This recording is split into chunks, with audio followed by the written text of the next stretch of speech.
이재명 경기도지사, 사실 지금 민주당 내에서 뭐 거의 이제 굳히기 국면으로 들어갔죠. 민주주의 4.0이라고 하는 친문 모임에서 친문 후보를 만들어내지 못함으로써 이제 뭐 친문 후보가 과연 등장할 것인가 하는 부분은 점점 더 가물가물해지고 있습니다.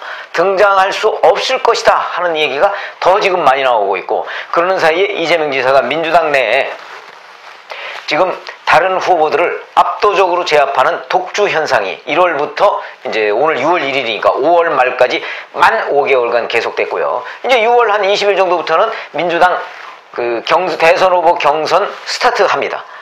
예비후보 등록을 하고 이제 스타트를 하니까 그 이후에 뭐 더 추가로 누가 친문 후보가 등장하거나 대선 열차, 경선 열차에 탈 것 같지는 않다. 그러고 보면 결국 민주당의 대선 후보로 굳히는 것 아니냐. 지금 이런 얘기를 제가 해드린 적도 있고 지금 실제 그런 국면으로 가고 있습니다.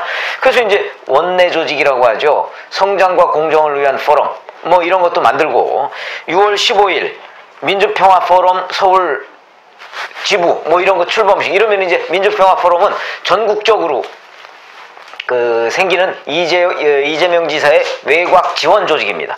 자, 이런 것들을 계기로 해서 이제 기본과 공정 뭐 이런 걸 뼈대로 한 정책 뭐 이런 것을 하나 둘씩 발표해가면서 민주당 내의 대선 후보로 뭐 확실하게 자리매김한다, 이런 계획이 이제 이재명 지사 쪽에 있는데, 자, 그럼에도 불구하고 하나 둘씩 이재명 지사한테 약간 먹구름이라고 할까요? 이런 것들이 몰려오고 있는 단계다. 우선 제일 중요한 거는 당내 이낙연 전 민주당 대표나 아니면 정세균 전 국무총리 등으로부터 공격받는데, 그 공격이 뭐냐면 기본소득과 관련한 공격입니다. 그것도 제가 한번 말씀을 드린 적이 있죠. 기본소득과 관련해서 협공을 받고 있는 거죠. 근데 이게 굉장히 이재명 지사한테는 뼈 아픕니다. 왜 그러냐?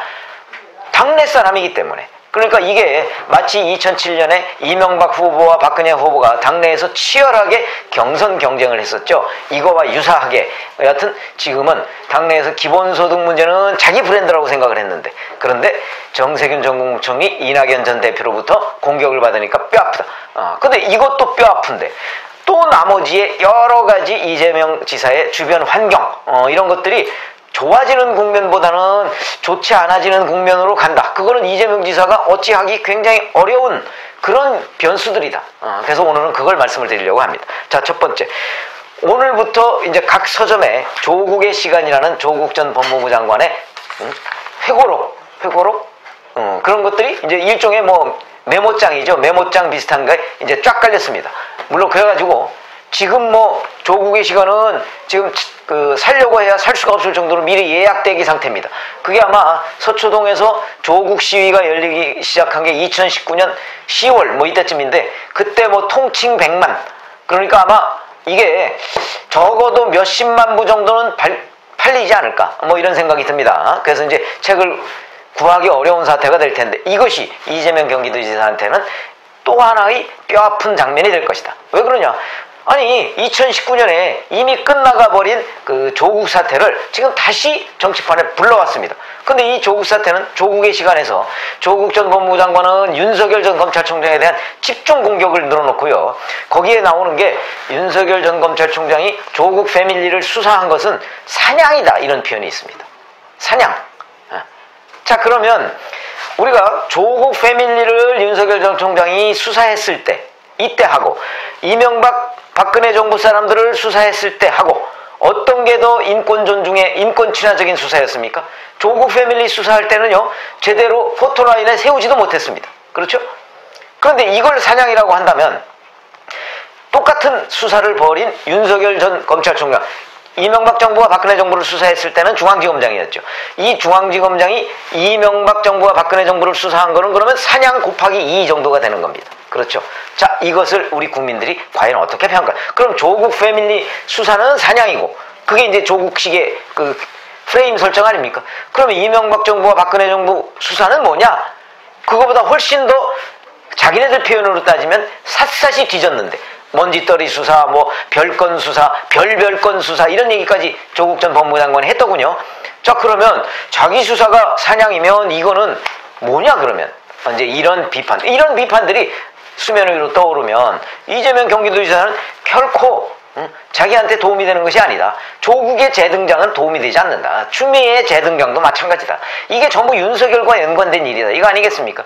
조국이 윤석열을 때리면 때릴수록 이재명한테는 쓰리 쿠션식으로 자기한테 불리한 효과를 초래한다. 이런 것들이 이제 그 이재명 지사로서는 이 조국의 시간이라는 책자 발행이 결코 도움이 되지 않는다. 그것 때문인지 이재명 경기도지사는 바로 지금 민주당 내에서 자, 이 조국의 시간이라는 책을 어떻게 볼 것이냐를 가지고 서로 이런저런 얘기들이 지금 많이 나오고 있는데 거기에 대해서 긴 침묵을 이어가고 있습니다. 이거 도움이 안 된다. 그러니까 아예 입 딱 닫고 있자. 뭐 이런 얘기인데 과연 이게 닫고 있다고 될 일이냐? 이 또한 공격 포인트가 되고 있다. 당장 국민의힘 윤희숙 의원이 아니 조국의 시간에 대해서 이재명 경기도지사는 어떤 생각을 가지고 있느냐는 입장을 밝혀라. 이렇게 공격을 하고 있습니다. 그럼에도 그 공격한 이후 지금 며칠 동안도 계속 입을 닫고 있습니다. 아마 조국 사태가 2019년 10월 달에 있을 때도 이재명 경기도지사는 긴 침묵을 이어갔습니다. 이번에도 조국의 재등장에 대해서 또다시 침묵을 이어가고 있다. 이게 결국은 자칫 잘못했다가는 강성 친문들과 또 한 번 이재명 경기도지사가 충돌하는 국면을 맞을 수도 있다 하는 우려 때문에 할 말을 못하고 있는 겁니다. 평상시의 사이다라는 이재명 경기도지사 이 부분에 관해서도 시원하게 얘기를 해줘야 되는 것이 본인의 캐릭터에 맞는데 못하고 있는 겁니다. 이렇게 되면 또 하나의 비판이 있을 수 있죠. 역시 기회주의자야. 자기한테 조금 불리한 게 나오니까 안 하는 거 아니야?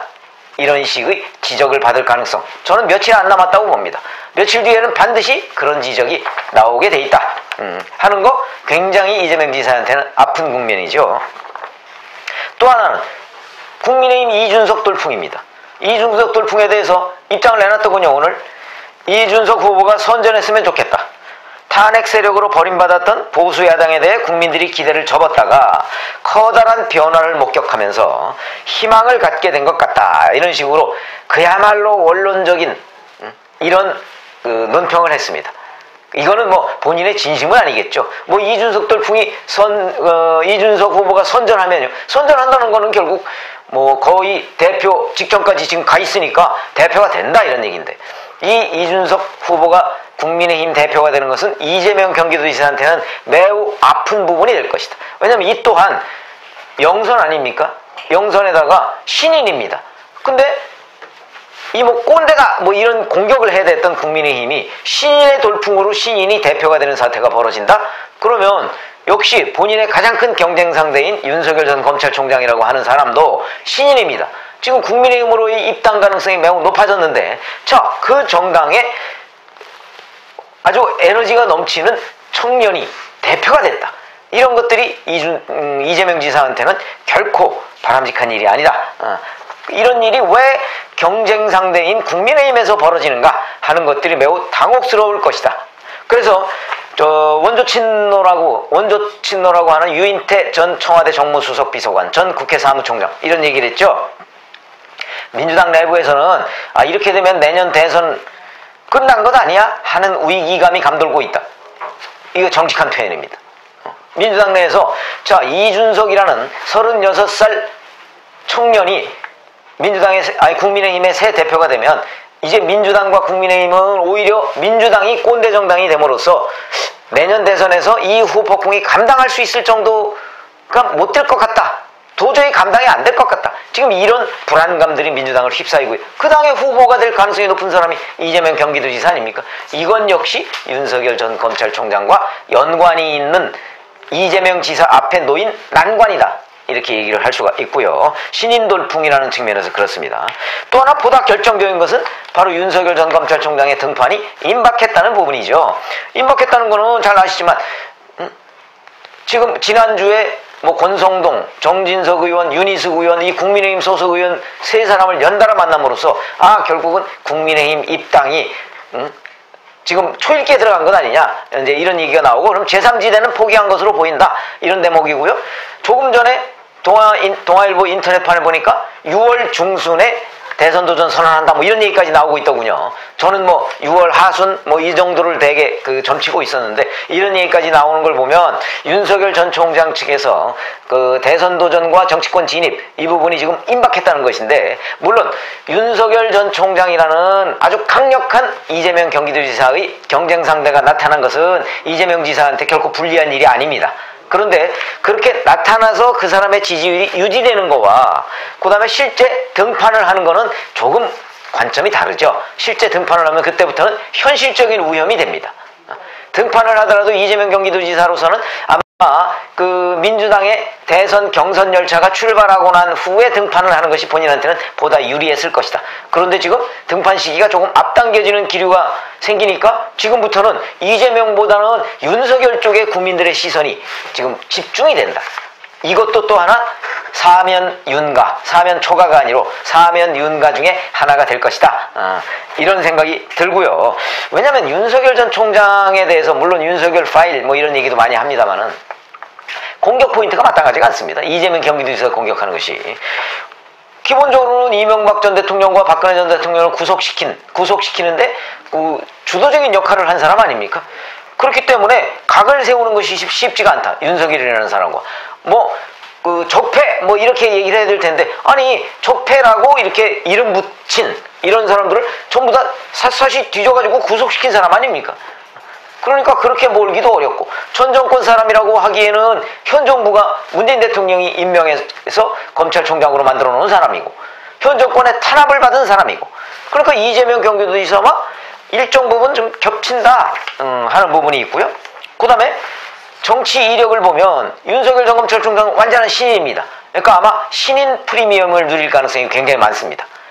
뭐 대통령 선거에 신인 가산점 이런 건 없지만 신인 프리미엄이 있을 것이다. 신인 프리미엄이라는 건 무슨 얘기냐면 많은 유권자들이 신인이기 때문에 더 눈길을 주는 현상, 이런 걸 얘기합니다. 반면에 이재명 경기도지사도 영선이죠. 국회의원 배지는 한 번도 달지 않았습니다만은 성남시장 때 대선 도전을 한 적이 있고요. 2017년에. 그 다음에 지금 경기도지사 때 줄곧 오랫동안 대권 후보 반열에 올라 있었습니다.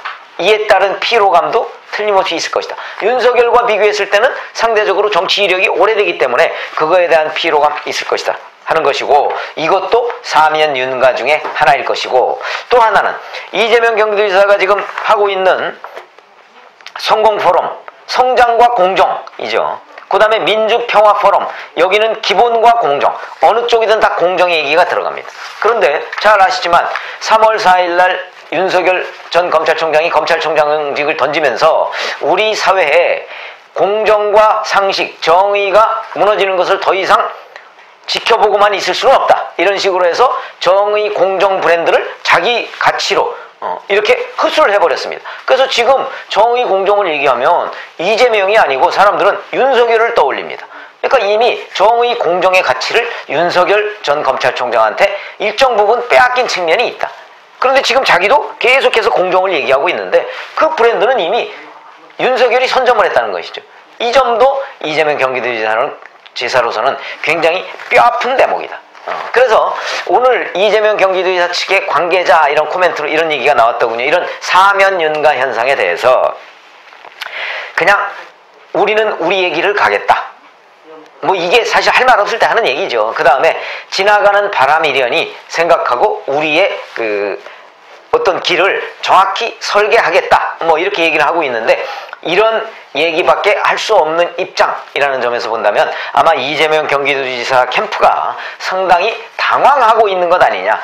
특히 어찌됐든 간에 윤석열 전 검찰총장과 뭐 직접이든 간접이든 연관된 가치 내지는 연관된 흐름, 이런 것들과 관련해서 상대적으로 이재명 경기도지사 쪽이 내세울 게 없는 상황이 돼버리고, 만약에 윤석열 엑스파일로 해서 검증 국면에 들어가면 윤석열 전 총장 측이 내세우는 건 아마 그 이재명 경기도지사의 형수 쌍욕 뭐 이런 것들 이제 굉장히 아마 공세가 시작이 될 텐데, 이런 역공에 대해서 그거는 뚜렷하게 그 녹음이 돼 있는 상태이기 때문에 이제 윤석열 전 검찰총장 의혹이라는 거는 그냥 아마 몇 사람 정도 혹시 뭐 증언자가 나올지는 모르겠으나 이거하고 이 녹음 테이프 돌리는 거하고는 또 굉장한 차이가 있거든요. 그래서 이재명 경기도지사는 정말 어느 언론에 보니까 폭풍 전야의 출정 전야 뭐 이런 식으로 표현을 했더군요. 지금 현재 주변 환경이 이재명 경기도지사한테 유리한 국면으로 돌아가지 않고 있는 것 아니냐, 이런 얘기에 대해서 말씀을 드렸습니다. 이에 대해서 이재명 경기도지사 본인들은 본인들대로 또 정세 분석을 해서 뭔가 반격 카드를 내미겠죠. 그거는 좀